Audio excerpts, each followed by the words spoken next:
Hello student, this is the online education from Devasya International Public School. I am Neha Patel, your biology teacher. આપણે standard 12માં chapter number 3 માનવ પ્રજનન વિશે ભણી રહ્યા છીએ. આજનો આપણો લેક્ચર નંબર 4. અત્યાર સુધીના લેક્ચરમાં આપણે માનવીના નર પ્રજનન તંત્ર એની રચના ભણી ગયા છીએ. આજથી આપણે નવો ટોપિક સ્ટાર્ટ કરીએ છીએ અને એ છે માનવીમાં માદામાં જે પ્રજનન તંત્ર જોવા મળે છે એ. બરોબર છે? તો આજનો આપણો ટોપિક માદા પ્રજનન તંત્ર. ચલો, માદા પ્રજનન તંત્ર એનું સ્થાન એ પણ માદામાં નિતંબ પ્રદેશમાં જોવા મળે છે. આખું પ્રજનન તંત્ર એનું સ્થાન કયા પ્રદેશમાં છે? પેલ્વિક રિજન, જેને ઇંગ્લિશમાં કહે છે નિતંબ પ્રદેશ, એમાં જોવા મળે છે. માદા પ્રજનન તંત્ર એમાં પહેલાં સમાવિષ્ટ અંગો એનું લિસ્ટ જોઈ લઈએ ને પછી એમાંથી 1 by 1 એક એક અંગ એનું સ્થાન, કાર્ય, રચના એ પણ આપણે સાથે ભણતા રહીએ. ચલો, પહેલાં જ માદા પ્રજનન તંત્ર એમાં સમાવિષ્ટ અંગો, તો આટલા અંગો સમાવિષ્ટ થાય છે. એક અંડપિંડો, અંડપિંડો જે એક જોડ છે. અંડવાહિનીઓ એ પણ એક જોડમાં જોવા મળે છે. ગર્ભાશય કે જે એક છે. ગ્રીવા કે જે ગર્ભાશય અને એના પછી આવતો પાર્ટ યોનિમાર્ગ એનું જોડાણ સ્થાન છે. ગ્રીવા કે જ્યાંથી યોનિમાર્ગની શરૂઆત થાય છે એ. બરોબર? આ મુખ્ય અંગો છે. સાથે સાથે બાહ્ય જનનેન્દ્રિયો એનો પણ સમાવેશ થાય છે. અને ગ્રંથિમાં સહાયક ગ્રંથિ એક, જે સ્તન ગ્રંથિઓની જોડ એક આવેલી છે. એક જ પ્રકારની ગ્રંથિ કે જેની એક જોડ છે, જેને આપણે સ્તન ગ્રંથિઓ કહીશું. બરોબર? તો પહેલાં તો આ આપણે માદા પ્રજનન તંત્ર એના અંગો છે એનું લિસ્ટ આઉટ જોઈ લીધું. શોર્ટમાં એક નાના ક્વેશ્ચનમાં પણ આવું પૂછે એટલે નોટ્સમાં એ મેં તમને પેજ નંબર 8 પર તમે આ ટોપિકની શરૂઆત જોઈ શકો છો. બધા જ પોતાની સાથે નોટ્સ રાખશે અને નોટ્સમાં પેજ નંબર 8 આની સાથે રેફર કરતા રહેશે. જો અહીંયા આપણે સૌપ્રથમ અંડપિંડની રચના ભણવાની શરૂઆત કરીએ છીએ. તો તમે ટેક્સ્ટ બુકમાં પણ અને નોટબુકમાં પણ નોટ્સમાં પણ જુઓ કે અંડપિંડ એ પહેલાં તો ક્યાં આવેલા છે એ એનું સ્થાન દર્શાવીએ છીએ, પછી એનો આકાર, એનું જોડાણ સ્થાન અને પછી એની આંતરિક રચના એના વિશે ભણીએ છીએ. બરાબર? તો સૌપ્રથમ આપણે અંડપિંડ વિશે ભણવાની શરૂઆત કરીએ. ચલો, અંડપિંડ વિશે ભણવાની શરૂઆત કરતાં પહેલાં જે માદા પ્રજનન તંત્રના આપણે જે બધા અંગોનું લિસ્ટ જોયું એનું કોમન એક કાર્ય એક વાક્યમાં તમને આપેલું છે ટેક્સ્ટબુકમાં, એ હું જરાક સમજાવી દઉં તમને. આ કાર્ય કોનું છે? માદા પ્રજનન તંત્રમાં સમાવિષ્ટ બધા જ અંગોનું કોમન એક સામાન્ય કાર્ય તમને સમજાવેલું છે કે આ બધા જ અંગો જે આપણે લિસ્ટ આઉટ જોયેલા એ અંડકોષપાત, ફલન, ગર્ભધારણ અને બાળ સંભાળની ક્રિયા વગેરે કાર્યો સાથે સંકળાયેલા છે. તો આ દરેક કાર્ય શું છે એ જ્યારે જ્યારે પણ આપણે ટોપિક સમજતા રહીશું ત્યારે જોઈશું. બરોબર છે? અંડકોષપાતની પ્રક્રિયા, ફલન, ગર્ભધારણ અને બાળ સંભાળ. ઇન શોર્ટ અહીંયા જે આ કાર્ય સમજાવે છે એ પર્સનલી એક એક અંગના નથી, આખા જ માદા પ્રજનન તંત્રમાં સમાવિષ્ટ બધા જ અંગો એનું સામાન્ય કાર્ય સમજાવો એમ કે તો આપણે આ એક વાક્ય લખવાનું રહેશે. ચલો, આપણે એક એક અંગ ભણવાની શરૂઆત કરીએ. તો સૌપ્રથમ માદા પ્રજનન તંત્રનું અંગ કે જેને અંડપિંડ કહે છે તે સમજવાની શરૂઆત કરીએ. સૌપ્રથમ તો અંડપિંડ એક અંગ છે કે જેમાં માદાજન્યુ એટલે કે અંડકોષોનું નિર્માણ થાય છે. બરોબર? અંડકોષોનું નિર્માણ જે અંગમાં થાય છે એને આપણે અંડપિંડ કહીશું. આગળ શુક્રપિંડ વખતે પણ મેં તમને વાત કરેલી કે અંડપિંડ અને શુક્રપિંડ બંને અંગ તો છે, સાથે સાથે એને ગ્રંથિ તરીકે પણ ઓળખવામાં આવે છે. તો આ કેમ ગ્રંથિ કહેવાય છે? તો અહીંયા ઘણા સ્ટીરોઇડ પ્રકારના જે માદા અંતઃસ્ત્રાવો છે, માદા જાતીય અંતઃસ્ત્રાવો, એનો સ્ત્રાવ પણ અંડપિંડમાંથી જ થાય છે. એટલે અંતઃસ્ત્રાવોનો સ્ત્રાવ પણ આમાંથી થતો હોવાથી એને ગ્રંથિ કહેવાય અને એમાંથી અંડકોષોનું નિર્માણ થતું હોવાથી એને આપણે અંગ કહીશું. બરોબર છે? તો એ અંગ પણ છે અને ગ્રંથિ પણ છે. ચલો, હવે જ્યારે પણ અંડપિંડની રચના ભણવાની શરૂઆત કરીએ તો સૌપ્રથમ એની રચનામાં આપણે એનું સ્થાન જોઈએ કે અંડપિંડ ક્યાં આવેલા છે. તો જે માદાની ઉદરીય ગુહા છે એમાં પણ નીચેની બાજુ, બરોબર, સ્થાન માદાના ઉદરીય ગુહામાં નીચેની બાજુ એ ગોઠવાયેલા છે. તો ઉદરીય ગુહા માં નીચેની બાજુ સ્થાન પામેલા હોય છે. જો તમે એનો આકાર જુઓ તો દેખાવમાં બદામ આકાર જેવા ચપટા જોઈ શકાય. અને જો તમે તેનું કદ જુઓ તો કદમાં 2 થી 4 સેન્ટીમીટર જેટલી લંબાઈ ધરાવે છે. બરોબર. તો આ એની બાહ્ય માત્ર રચના થઈ, એનું સ્થાન છે, એનો આકાર છે અને એનું કદ શું છે એ. ચલો હવે જ્યારે પણ તમે એનો છેદ લો અંડપીંડનો તો એની રચના તમને કંઈક આવી જોવા મળશે.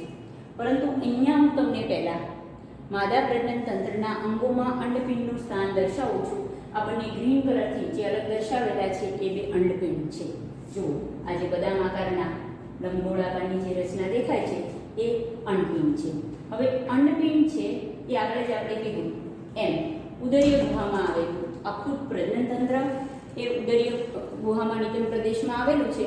તો અંડપિંડ છે એ નિતંબ સાથે અને સાથે સાથે આ અંડ ગર્ભાશય સાથે, બરોબર, ગર્ભાશયની દિવાલ સાથે અને નિતંબ પ્રદેશ સાથે અસ્થિબંધ કે જેને લિગામેન્ટ કહેવાય એના દ્વારા જોડાયેલું રહે.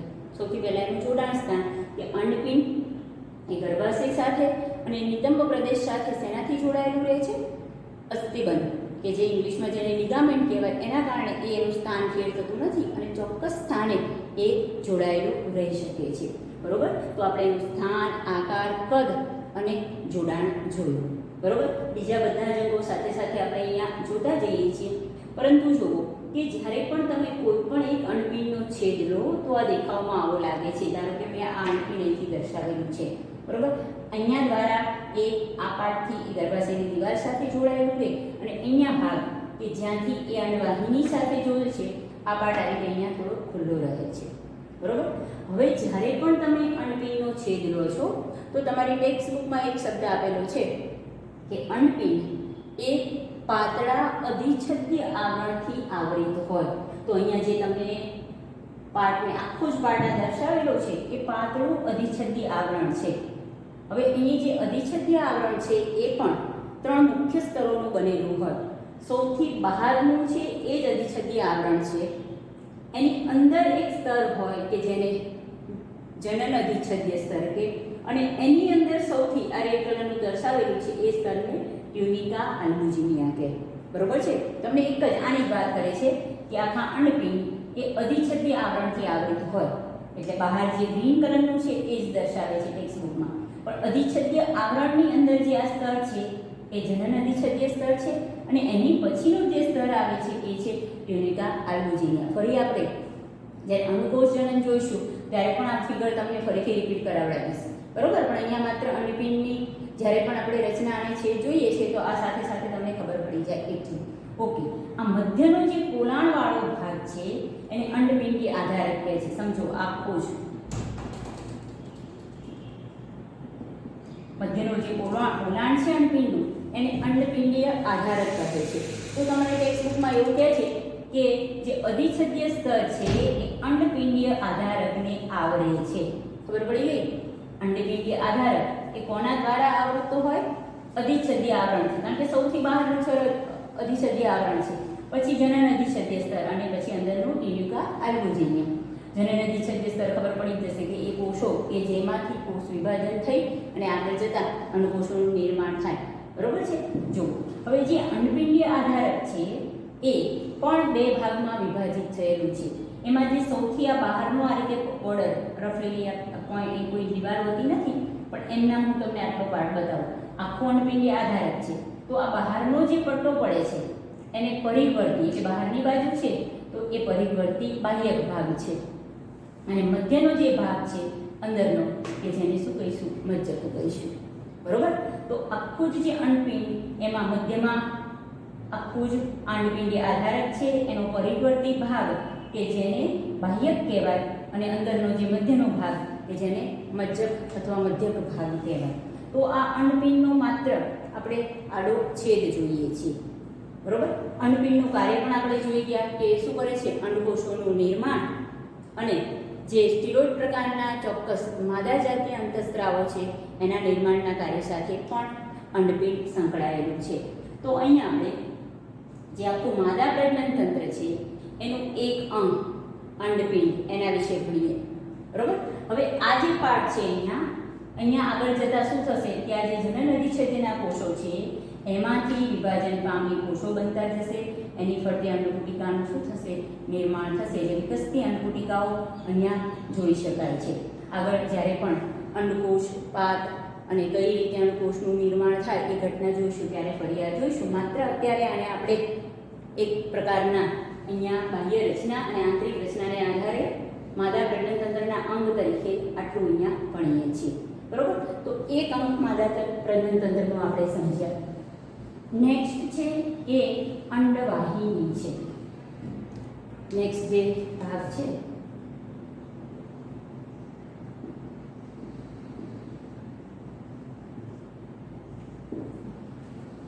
ચલો, અંડવાહિની એ પાતળી નલિકામય રચના.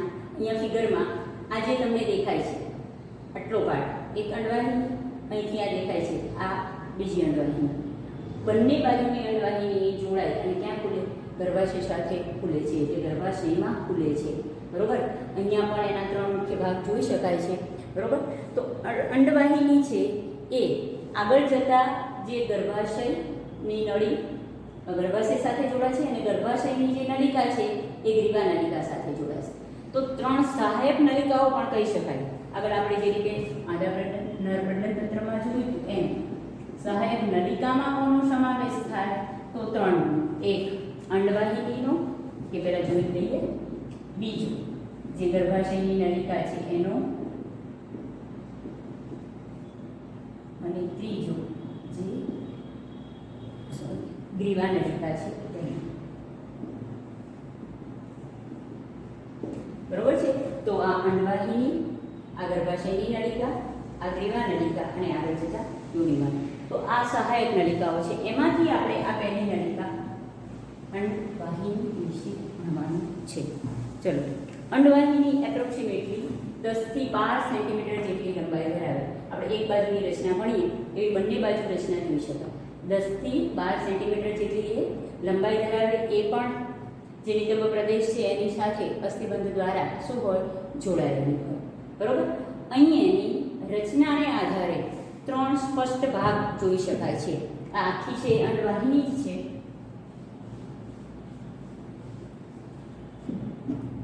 અહીંયા ફિગરમાં જે 3 પાર્ટ તમને દેખાય છે અંડવાહિનીમાં, એમાં જો આ શરૂઆતનો પહેલો પાર્ટ કે જે પહોળો નિવાક જેવો ભાગ દર્શાવે એને આપણે અંડવાહિની નિવાક કહીએ. પહેલો ભાગ અંડવાહિનીનો અંડવાહિની નિવાક.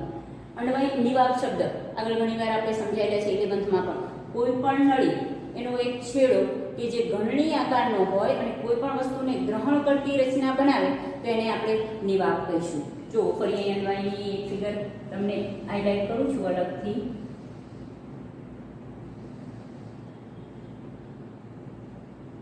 તો આને આપણે અંડવાહિની નિવાક કહીશું.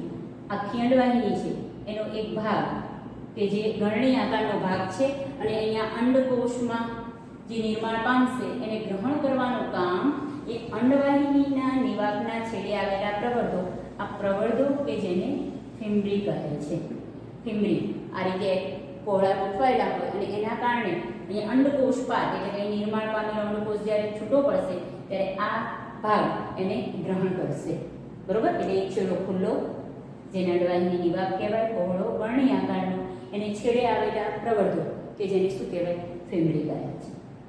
અંડવાહિની નિવાકનો આ ભાગ આગળ વધી અને આવો એક થોડો પહોળો ભાગ બનાવે છે જેને તુંબિકા કહે છે. ફિગરમાં જોઈ શકો અંડવાહિની નિવાક ને પછી જે આ ભાગ આવે છે એને આપણે શું કહીશું? તુંબિકા કહીશું. બરોબર. અને તુંબિકા પછીનો આ પાતળો ભાગ એટલે આ જે ભાગ આવે છે એને ઇથમસ કહે છે. બરોબર. તો ખુલ્લા છેડાથી શરૂઆત કરી અને અંડવાહિનીના આટલા ભાગ થયા. અંડવાહિની નિવાક, પછી તુંબિકા અને પછી ઇથમસ. બરોબર. અંડવાહિનીનું કાર્ય શું છે? તો એ નિવાક દ્વારા અંડપિંડમાં નિર્માણ થયેલા અંડકોષોને ગ્રહણ કરે. અહીંયા પક્ષીય હલનચલન દ્વારા આ અંડકોષો વહન પામી અને એથી પસાર થાય છે. જ્યારે પણ જો ફલનની ક્રિયા થાય તો ખાસ ધ્યાન રાખવાનું અંડવાહિનીમાં જ થાય છે. જો ફલન થાય, ફલનનો મતલબ માદાજન્યુ સાથે નરજન્યુનું જોડાણ, જો એ થાય તો માત્ર ને માત્ર અંડવાહિની જ એ ભાગ છે કે જેમાં ફલન જોઈ શકાય છે. બરોબર? અહીંયા સુધીમાં આપણે જે માદા પ્રજનન તંત્ર જોઈએ છે એનો બીજું અંગ અંડવાહિની વિશે ભણ્યા. અંડવાહિનીના 3 પાર્ટ: અંડવાહિનીની વાગ, તુંબિકા અને ઇથમસ. અને એનું કોમન કાર્ય અંડકોષને ગ્રહણ કરવો, અહીંયા એને થોડું વહન પામાવી અને અહીંયા લઈ જવું, અને જો ફલન થાય તો આ નલિકામાં જ શક્ય બને છે. અહીંયા આપણે 2 પોઈન્ટ ઇન શોર્ટ માદા પ્રજનન તંત્રના અંડપિંડ અને અંડવાહિની બંને સમજી ગયા છીએ, જે તમને તમારી નોટ્સમાં પેજ નંબર 8 અને 9 પર દર્શાવેલું છે. ચલો, આપણે માદા પ્રજનન તંત્રમાં હવેનો ભાગ જે જોવાનો છે એ ગર્ભાશયની રચના વિશે ભણીએ. અત્યાર સુધીમાં આપણે માદા પ્રજનન તંત્રમાં અંડપિંડ અને અંડવાહિની સુધી સમજી ગયા. અંડવાહિની એ બંને બાજુની જે ભાગમાં ખુલે છે એને ગર્ભાશય કહેવાય. જો આ પાર્ટ એ ગર્ભાશય છે આખો છે, બરોબર? આ 2 અંડપિંડ, આ 2 અંડવાહિની. અહીંથી જે આખો ભાગ જે ઊંધા નાસપતિ આકાર જેવો દેખાય છે આખો ગર્ભાશય છે, બરોબર? ગર્ભાશય પછી યોનિમાર્ગ આવે, પરંતુ ગર્ભાશય અને યોનિમાર્ગને જોડતી રચના કે જેને ગ્રીવા કહેવાય, અને ગ્રીવાની અંદરની નલિકા કે જેને આપણે ગ્રીવા નલિકા કહીશું, બરોબર? એ પાછળની રચના પછી સમજીએ, પણ સૌપ્રથમ આપણે આ રચના એટલે અહીંથી જે તમને દેખાય છે એ ગર્ભાશયની રચના વિશે ભણીએ. તો ગર્ભાશય એનો આકાર એ દેખાવમાં તમને ઊંધા નાસપતિ આકારનો દેખાય છે. અંદરથી પોલું એટલે કે ગુહા ધરાવતું અંગ છે. એટલે આ જે અંદર છે એ ગર્ભાશયનું ગુહા અથવા પોલાણ છે. અહીં તમને દેખાય છે એ ગર્ભાશયની દિવાલ છે, બરોબર છે? જે ગર્ભાશયની દિવાલ છે એના સ્થાન આપણે જોઈએ, પરંતુ જે આખું ગર્ભાશય છે એ આગળ જ આપણે જોયું કે માદા પ્રજનન તંત્ર આખું નિતંબ પ્રદેશમાં છે. તો ગર્ભાશય પણ નિતંબ સાથે અસ્થિબંધ દ્વારા જોડાયેલું હોય. જો અહીંયા જે પણ બધા અંગો છે એ નિતંબ પ્રદેશમાં ચોક્કસ સ્થાને એ પોતાનું સ્થાન ફેર નથી કરતા. એનું રીઝન શું? કે અસ્થિબંધ દ્વારા એ ચોક્કસ ઘટક સાથે, અહીંયા જો નિતંબ પ્રદેશમાં છે તો એનો દરેક ભાગ એટલે કે ધારો કે અંડપિંડ છે તો એ પણ નિતંબ પ્રદેશ સાથે અસ્થિબંધથી જોડાયેલો છે. રીતે ગર્ભાશય પણ નિતંબ પ્રદેશમાં આવેલું છે તો નિતંબ પ્રદેશ સાથે અસ્થિબંધ દ્વારા જોડાયેલું છે, બરોબર? ગર્ભાશય એ યોનિમાર્ગમાં ખુલે, પરંતુ એ કોના દ્વારા યોનિમાર્ગમાં ખુલે? તો ગ્રીવા દ્વારા. ગર્ભાશય લાસ્ટ પોઈન્ટ આપણે જોયો માદા પ્રજનન તંત્રનો યોનિનો જે આ માર્ગ રસ્તો એ એનું માર્ગ. તો ગર્ભાશયનું પોલાણ યોનિમાર્ગમાં ખુલે, પણ કોના દ્વારા? તો વચ્ચે જે આ પાર્ટ આવે એને આપણે ગ્રીવા કહીશું, અને ગ્રીવાની અંદરની જે નલિકા એને શું કહેવાય છે? ગ્રીવા નલિકા કહે છે. તો અહીંયા આપણે પહેલા ગર્ભાશયની જે દિવાલ છે એ ભણીએ. જો આ ગર્ભાશયનું પોલાણ છે, ગુહા, બરોબર છે? અને આ છે એ ગર્ભાશયની દિવાલ છે. હવે ગર્ભાશયની દિવાલ એ 3 સ્પષ્ટ અલગ સ્તરોની બનેલી છે. એમાં બહારથી અંદરની તરફ હું તમને આ નામ કહું છું, ક્રમ ખાસ ધ્યાન રાખજો, બરોબર છે? સૌથી બહારનું જે સ્તર છે એને પેરીમેટ્રિયમ કહે છે. ગર્ભાશયની દિવાલનું સૌથી બહારનું સ્તર એટલે કે આ, જો તમે પોઈન્ટ પેન્ટ આઉટ જોઈ લો અહીંયા, આ સૌથી બહારનું જે સ્તર છે એને શું કહેવાય છે? પેરીમેટ્રિયમ. સૌથી બહારનું પાતળું સ્તર, રક્ષણાત્મક અધિછેદીય સ્તર આ, અને પેરીમેટ્રિયમ કહીશું. સેમ અહીંયા પણ આ જ વસ્તુ આ રીતે અહીંયા લાગુ પડશે, બરોબર? મધ્યનું સ્તર એટલે વચ્ચે જે આવેલું છે આ જાડું, બરોબર છે? અહીંયા આ પાર્ટ જોઈ શકાય છે. મધ્યનું સ્તર એને માયોમેટ્રિયમ કહે છે. તો મધ્યમાં માયોમેટ્રિયમ, બરોબર?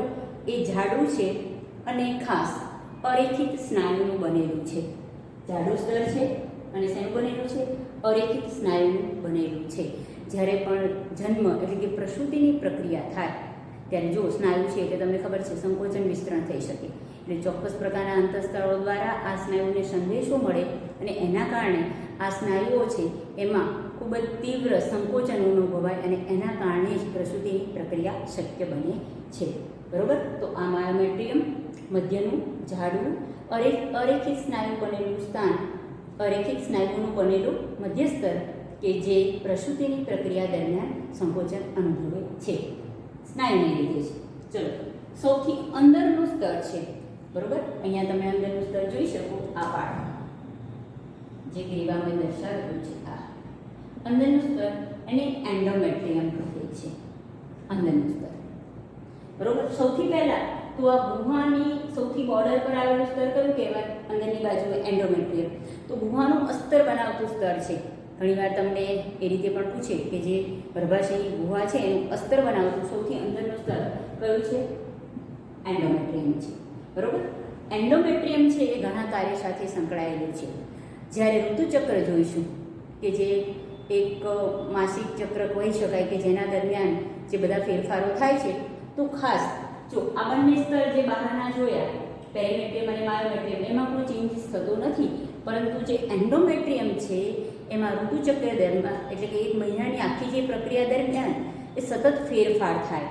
રીઝન શું? કે આ જે સ્તર છે એ ગ્રંથિમય પેશીનું બનેલું છે અને હંમેશા એના સ્તરમાં ફેરફાર થતા રહેશે. ગર્ભસ્થાપનની પ્રક્રિયા થાય તો એ સૌથી પહેલાં ગર્ભસ્થાપન કયા સ્તરમાં થશે? કારણ કે જો અહીંયા ગર્ભસ્થાપન થાય છે તો અંદરનું જે ગર્ભાશયનું સૌથી અંદરનું સ્તર કે જેને એન્ડોમેટ્રિયમ કહીએ છીએ એમાં ગર્ભસ્થાપન થાય. તો આ સ્તર છે એ સતત ગ્રંથિમય થતું હોય અને એને જે રચના છે એ સતત શું થતી હોય? ફેરફાર પણ થતી રહે છે. તો એમાં ફેરફાર કઈ રીતે જોવા મળે? તો જુઓ કે ઋતુચક્ર દરમિયાન એ ગર્ભના સ્થાપન માટે આ સ્તર તૈયાર થાય. દરેક મંથનની પ્રક્રિયા દરમિયાન આ સ્તર તૈયાર થાય છે. જો એને ફલિત અંડકોષ નથી મળતો તો એની ગ્રંથિનું વિઘટન થઈ જાય અને એનું ગ્રંથિનું વિઘટન થાય ત્યારે રુધિરવાહિની તૂટે અને જે રુધિરનું સ્ત્રાવ યોનિમાર્ગ દ્વારા શરીરની બહાર થાય એને જ આપણે ઋતુચક્ર કે માસિક ચક્ર કહીશું. બરોબર છે. તો એન્ડોમેટ્રિયમ છે એ ગર્ભસ્થાપનની પ્રક્રિયા સાથે પણ સંકળાયેલું છે અને ઋતુચક્ર દરમિયાન એ સ્તરમાં સતત શું જોવા મળે? ફેરફાર તો જોવા મળે. એટલે એ પ્રક્રિયા દરમિયાન બને, જો ફલન થઈ અને ગર્ભ નથી આવતો તો એનું વિઘટન થઈ જાય, ફરી એ બને, ફરી એનું વિઘટન થઈ જાય. તો આ એ સૌથી જે અંદરનું સ્તર છે ગર્ભાશયનું એની ખાસિયત છે. બરોબર. તો અહીંયા આપણે જે ગર્ભાશયની રચના, એનું સ્થાન, બરોબર, એની જે કઈ નળી સાથેનું જોડાણ છે, તો અહીંયા આપણે માદા પ્રજનન તંત્રનો એક ભાગ જે ગર્ભાશય છે એ અહીંયા પૂર્ણ કરીએ છીએ. તો આની સાથે આપણે માદા પ્રજનન તંત્રના જે બધા જ અંગો, અંડપિંડ, અંડવાહિની, ગર્ભાશય, ગર્ભાશયની દિવાલ, આ ગર્ભાશયની ગુહા, ગર્ભાશયની ગુહા એ ગ્રીવા દ્વારા યોનિમાર્ગ સાથે જોડાય. તો આ પાર્ટ ગ્રીવા, એની અંદરની જે નલિકા છે એને ગ્રીવા નલિકા અને ગ્રીવા નલિકા એ યોનિમાર્ગ સાથે સંકળાયેલી છે. તો આ બધા જ મુખ્ય માદા પ્રજનન તંત્રના અંગો થયા. જે બાહ્યજનના અંગો અને સ્તન ગ્રંથિ, 2 ટોપિક આપણે માદા પ્રજનન તંત્રમાં બાકી છે. બરોબર છે. તો બાહ્યજનના અંગો એના નામ આપેલા છે, બધા જ એના સ્થાન છે એ બાહ્ય દેખાવમાં જ જોઈ શકાય છે. અને સ્તન ગ્રંથિ કે જે સહાયક પ્રજનન ગ્રંથિ છે એના વિશે પણ આપણે આના પછીના લેક્ચરમાં સમજીશું. બરોબર. તો અહીંયા ફિગર સાથે આપણે આજના ટોપિકમાં માદા પ્રજનન તંત્રના આટલા મુખ્ય ઘટકો, એની રચના અહીંયા આપણે પૂરી કરીએ છીએ. જય હિન્દ.